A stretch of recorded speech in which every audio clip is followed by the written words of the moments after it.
I asked ChatGPT, if you were a real estate agent and you wanted to fail as fast as possible, what would you do? Why? Well, number one, so that agents have some awareness. They're aware of what is causing agents to fail, so that once they understand it, they can recognize it. But more importantly than that, I'm going to break down not just the answers, which was unbelievable to me. I'm going to break down what you can do about it. What actions can you take such that you increase the likelihood of success? Let me show you exactly what chat had to say. But number one, avoid talking to people. Don't make calls, don't door knock, don't post on social. Just wait for the phone to ring. Spoiler alert, it won't. Number two, ignore lead generation. Don't build a database. Don't follow up. Don't prospect. Basically, don't do the one thing that actually creates business. And boy, oh boy, is this true. I mean, if you really look at the reality of what's going on, and I've said it for years, and so many agents have a difficult time accepting the fact that if they are not making the money that they want to make in real estate, it's simply because they're not having enough conversations with people about real estate. Why? Well, Brandon, I don't know what to do. Well, let's fix that right now. So let's go through just a really, really simple, basic lead generation framework. All right. We don't have to overcomplicate this. I want to show you there are only 6 ways to get clients in real estate. There's only 6. You don't have to go crazy about it. There is your sphere of influence and past client. There is unpaid outbound, which we'll talk about that more in just a second. Unpaid inbound. There are referral partners, paid outbound, and paid inbound. That is it. There are no other ways to generate real estate. Now, you're not going to do them all at once, of course. You're going to layer them in. And so let me explain what my recommendation would be. If I was coaching you right now, this is exactly what I would do.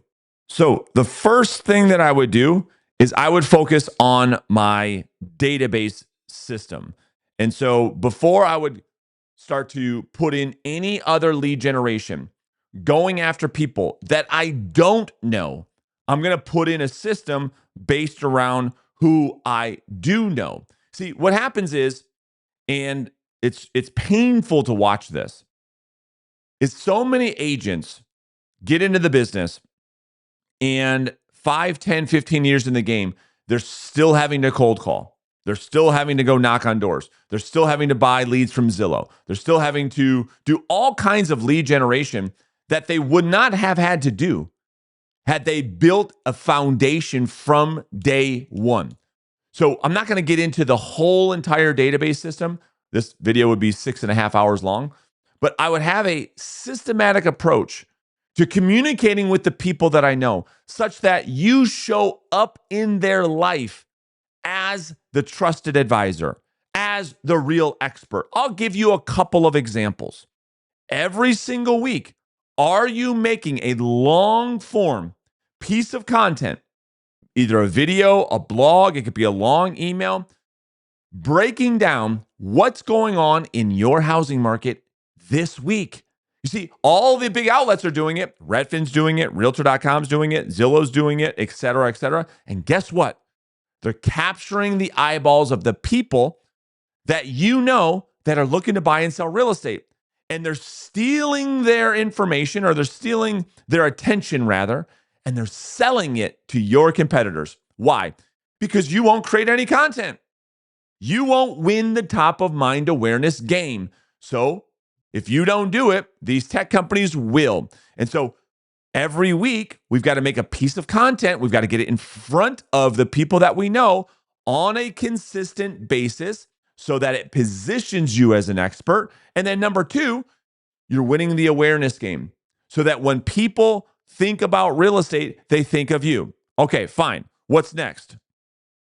Well, once your database system is in place, then I would continue to build that database with unpaid outbound lead generation.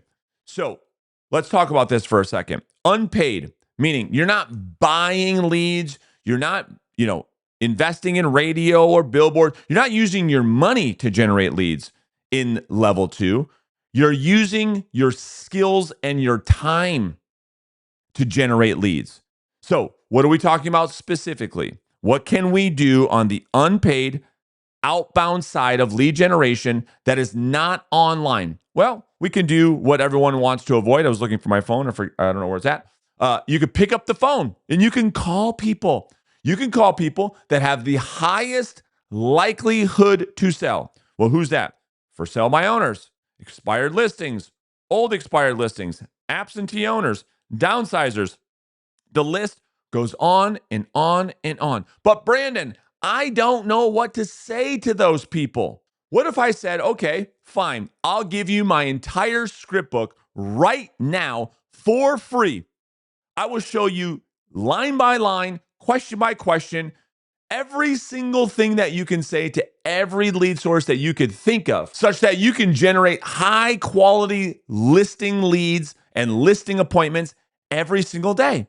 Well, there's a link in the description, and you can grab my script book right now for free instantly. So, what else can you do? Well, in addition to picking up the phone, you can send emails, you can send messages through Instagram and Facebook, you can send, you can door knock. You can go out there and approach people to generate conversations instead of waiting around for the phone to ring, which is never going to happen. You and I both can agree on that waiting is not a high level business strategy, yet it's what most agents do.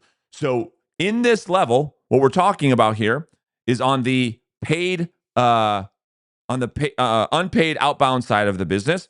That's where I would focus. I would really focus here until really I was making, we'll call it 100K in income before I start to go to level 3.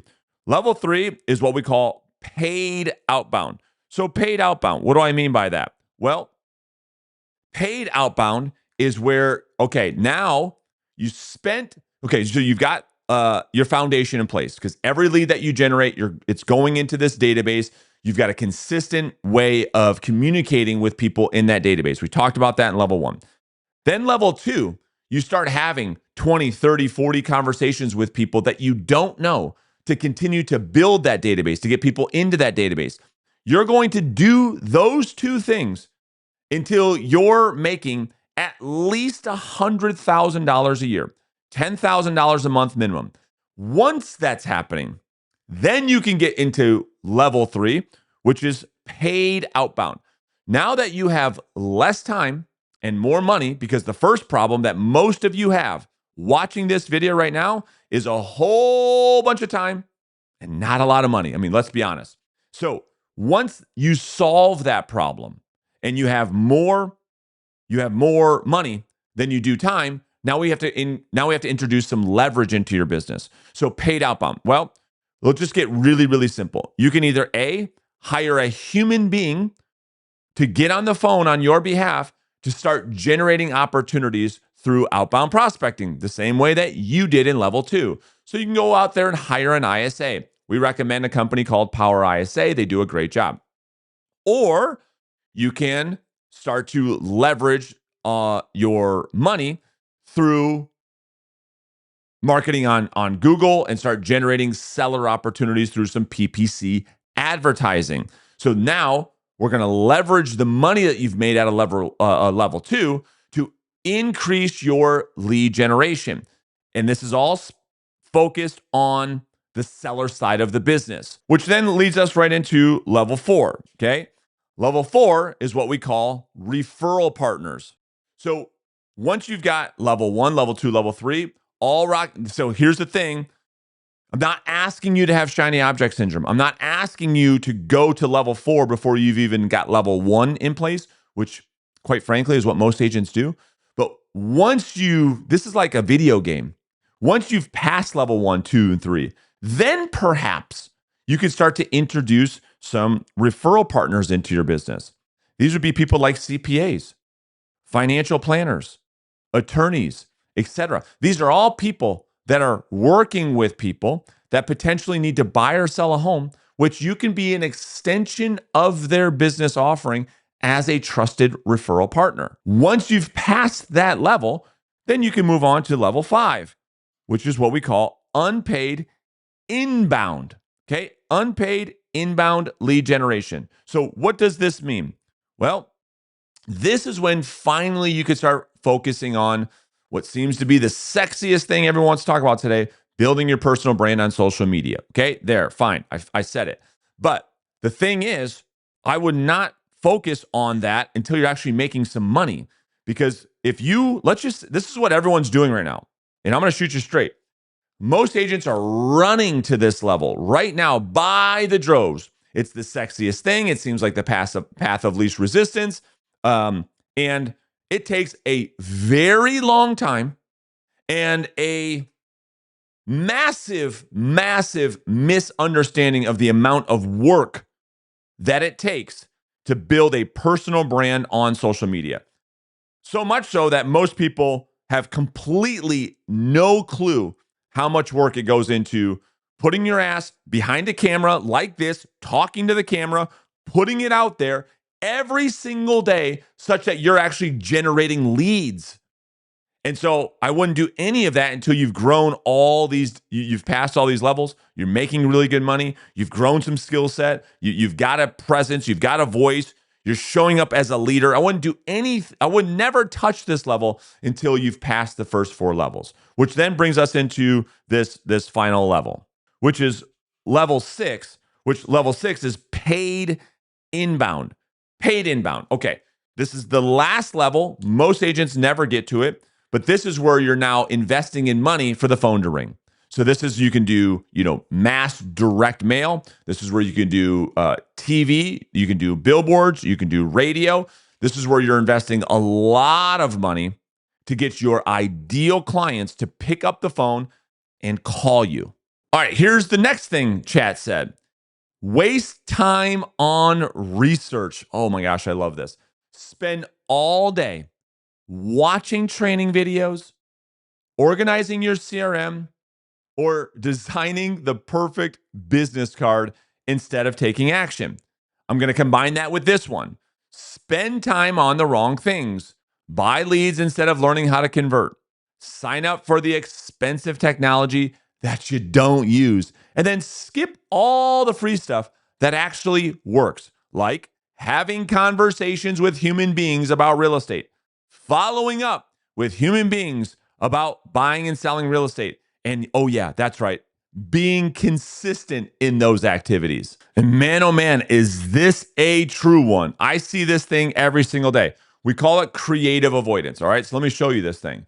And this is super, super real. This is so real. All right. So when we look at this whole idea of creative avoidance, what the 20% do, the rare people, the rare breed that actually succeed, that make the vast majority of the money in real estate, they spend 80% of their time in money-making activities. Like what? That means on appointments presenting to potential clients, or they're on the phone looking for one. And then what do the 80% do? The 80% that are on their way out of the business, oh, that's right. They spend 80% of their time on non-dollar productive activities, all the crap, and they only leave 20% to do the actual work. So what does that mean? Well, creative avoidance means, well, instead of picking up the phone, Brandon, and calling people who I could potentially meet with, I have to make sure my logo is spot on. That's why I'm spending so much time on Fiverr going after these $5 logos. You see, what if somebody asks me for my business card and my logo isn't super sexy? And oh yeah, that's right, my business card. I got to make sure it's the right gloss, the right font, the right colors. Oh, and what if they search me up on online? I've got to make sure my website is really, really sexy. Oh, and I got to see, this is something that happens all the time. This is all that's happening, is it's pretend perfectionism that shows up as procrastination. That's all that's going on. It's realtors that look for any reason not to do the actual work. You see, if you were hired to sell real estate on a W-2, I know this is insane. This is crazy. But let's just pretend for a second that you got a salary. I know someone was stupid enough to pay you a salary to sell real estate. Most of you would be fired within the first week. But let's pretend they did it anyway. They said, hey, and I'm just joking, by the way. Don't get mad, okay? I could just hear the keyboard warriors right now. Oh, fuck you. You're blah, blah, blah. Okay, so stick with me. The idea that someone's going to pay you $150,000, $175,000, $250,000 salary, all you would do to keep that paycheck coming in every Friday would to be on the phone 6 hours a day and then spend 2 hours presenting to potential sellers. That's all you would do. Otherwise, you'd get fired. But here's what we know. We know that most people would show up. They do show up differently for a paycheck than they do for themselves. And so when people go to work for themselves, like you do as an agent, you kind of you have a little sense of like amnesia. You kind of lose a little brain cells. Your IQ kind of drops for some reason. And you say, well, I'm not going to do any of the stuff that actually leads me to money because I don't know. I don't want to do the hard thing. And so it's crazy to me how people will willing to show up early, work late, give the best selves to work for somebody else, but they won't show up for themselves the same way. Why? Because, well, it's human nature to be more motivated by the fear of loss than it is at the fear of gain or the opportunity of gain, rather. And so creative avoidance completely takes over most agents, and they spend their best hours of their best days working on shit that simply does not matter. Here's the next thing Chat said: saying yes to everything. Work with buyers who waste your time. Yep, no problem. We're desperate for a paycheck, so let me just chase every Tom, Dick, and Harry that has a pulse all night, all weekend. If it means that I might get a commission check, I will drop everything. I'll drop, listen, I don't care if it's my firstborn's birthday. I will leave if I can just show a house. Now, I'm joking, but that's kind of what happens. Drive 45 minutes for little baby deals that you don't really make any money. Let your clients run the show. Be a people pleaser, not a professional. And I say this all the time to agents that I coach. It's like this is the difference between serving people, actually serving people, and pleasing people. Just saying yes to everything because you want everybody to like you. And here's the reality. The reality is, and there's a great book that's called No More Mr. Nice Guy that talks about this is a real syndrome that psychologists have studied, that these people that tend to like overcommit and say yes to everything, more times than not, have people that end up not liking them. Why?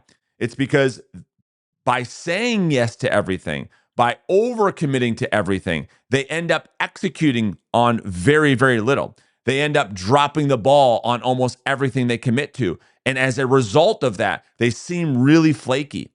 It's like, he ain't going to do that. You know, he always says that, but he ain't never going to follow through. And so let me show you this for a second. So when we look at this, here, let me put this in the center. When we look at this, and I just call this the yes-no time audit, okay? When you have this habit, okay, of saying yes to just like any request, it doesn't matter if it's like, hey, let's go grab a cup of coffee or, it doesn't matter. You say yes, you have very, very, very little time to spend on the things that actually move your business and actually make you money. And the opposite is also true. When you politely tell people, listen, no, I can't make it. I can't go to the event. I can't grab a cup of coffee. No, I don't have a second. Every single time somebody says, hey, you got a second? And you say no.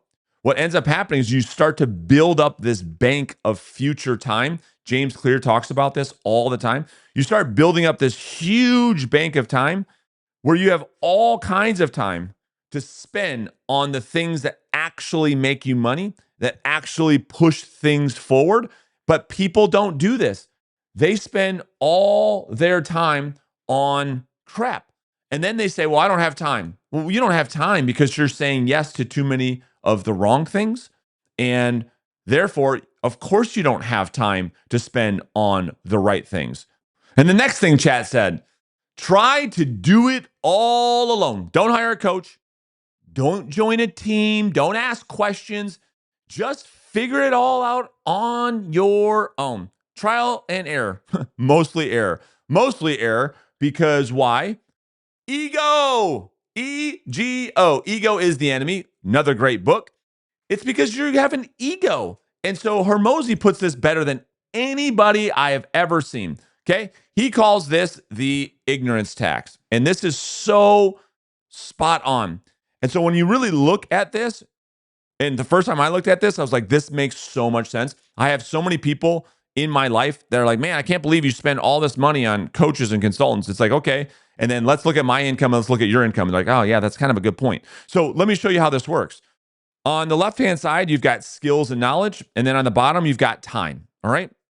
So if your current skill set, let's just say this is the blue dots here going across. Okay. Let's just pretend that somebody watching this video is currently right now making $50,000 a year. If their current skills and knowledge do not increase, is it fair that their income would stay about the same? I hope you would say, yeah, well, sure. If they don't grow their skills and they don't grow their knowledge, then their income would stay about the same. In other words, that at the end of 1 year, they start off making 50K. At the end of 1 year, they're still making 50K. Fair? Okay, fine. Well, then let's look at another path, which is this path in yellow, that somebody increases over time. Let's just say in 1 year, they increase their knowledge such that at the end of this year, they have all these skills that stay with them for the rest of their career. They have all this new knowledge of this strategy and tactic that they wouldn't know otherwise. And as a result, they start making 300K per year. Okay. The gap in between these two is the ignorance tax that Hormozi talks about. That is so spot on. That is oftentimes more expensive than investing in a coach, joining a team, finding out, okay, let me find somebody who's successful and just find out, how do I do it? You're going to get to this thing a lot faster and it's going to cost you a lot less money. But people don't think about it this way. They say, well, I can't afford to hire a coach. And listen, this is not a promotion to hire me as your coach, by the way. I don't care who your coach is. Find a coach who you connect with, that you believe in, that can help you get a result. But here's what I know. To this day, 22 years later, I have 2 coaches. I've always had a coach, and I'll always have a coach. Why? Why would I try and go and figure it all out on my own when I can go just pay a small fraction of what it cost me to figure it out on my own? And, oh, by the way, a lot longer time. It's a lot less. When you think about this, instead of having the mindset that most people have, which is a scarcity mindset, well, I can't afford to hire a coach. No. The right mindset is you can't afford not to. Because if you're making $50,000 a year right now, and let's just say it would take you 5 years trying to figure this damn thing out on your own to finally get to $100,000, that's going to cost you $50,000 this year and next year and next year times 5. That's going to cost you $250,000 of lost income to figure it out on your own versus going to hire a coach. Now, listen, coaches aren't cheap, but I don't know any coaches that are charging $250,000 or anywhere even close to that. It's very reasonable that you can invest $5, $6, $7, $10,000 for 1 year to work with a coach, and as a result, take your income from $50,000 to $150,000 to $200,000 in 1 year. I've done it 6,000 times with my coaching clients. It's very reasonable that could be true for you. And the next thing Chad said is probably the most important on the list, and I'll be really upfront about that. And that is being inconsistent. Because really, at the end of the day, It doesn't matter what you do to go out there and generate leads and clients and appointments, etc. It's just that you're consistent in doing it. I'm going to show you the power of consistency in just a second. But chat says prospect one day, then disappear the next. Sound familiar? Show up Monday and Tuesday all gung ho. This is going to be the week I do it. And then Wednesday comes, it's like, I'm off to something else. Post once a week on social media, and then the one follower you got, then you ghost the audience, and then you quit when it gets hard. So let me show you something that I call the power of consistency. So here's how this thing works. All right. So there's a great book that talks a lot about this concept called The Psychology of Money. I think that's maybe the third book shout out for you guys. Some of you will take action on that. Most won't. Here's how this works. Okay. So on the left hand side, you've got listings taken. On the bottom, you've got time. So the idea is that the person who is consistent, that is the blue line going across here. Let's just say they do 20 contacts a day every single day over the course of 1 year. What will happen, okay? What will happen is if they actually take action, this yellow line represents, what could happen. They take, we'll call it 45 listings at the end of a year. That puts that person in the top 5% of the industry. Fair? Okay, great. But it's not linear. It doesn't just go in a straight line, does it? No, it doesn't work that way. Anybody that's been doing this for any length of time would agree. They have their ups and downs, their ebbs and flows. That is super, super, it makes just sense. Now, here's the thing though. On the downs, this highlighted in the red, this is the price. This is the price that needs to be paid in order to have the highs. Because what happens is in order to reach the highs, you must go through the lows. And so what most people do is when they're in the lows, they quit. They go to something else. They bounce and they hop from one thing to the next, to the next, to the next, to the next when it's hard. And so as a result of that, they never, ever, ever get to reap the reward of the highs, because here's what people are trying to do. They're trying to make one phone call and set appointment. They're trying to make one video and go viral. They're trying to do one open house and write a contract. Now, intellectually, you could say, yep, that doesn't make any sense, Brandon. I totally agree with you. But emotionally, they're unwilling to pay the price that this book talks about. They're unwilling to pay the price of the lows. And so, therefore, just like investing your money, if you knew how really the investing world works, you would know that, let's just say somebody makes 20% on their money. It would be because the 4 or 5 times that the market was up that year that got them 80 to 90% of their gains. That anytime the market was down, had they pulled out their money, dude, they would lose money every single freaking time. And this is what the whole book is about. The same thing is happening in your real estate business, I promise. If you're just trying to do things once or twice and get a win, you will never win. You have to take the lows. You have to eat shit for a long time in order for you to even have an opportunity to have the highs. All right, so if you've made it this far and you're saying, okay, dude, all of that makes sense. I totally get it. The question is, okay, is there a plan, Brandon, that can show me? I understand the concepts that you just talked about, but is there a plan that could get me to, 6 or multiple 6 figures of income per year on a consistent basis? The answer to that is yes. I made this video right here that walks you through literally step by step how to generate a 6 or even multiple 6-figure income as a listing agent.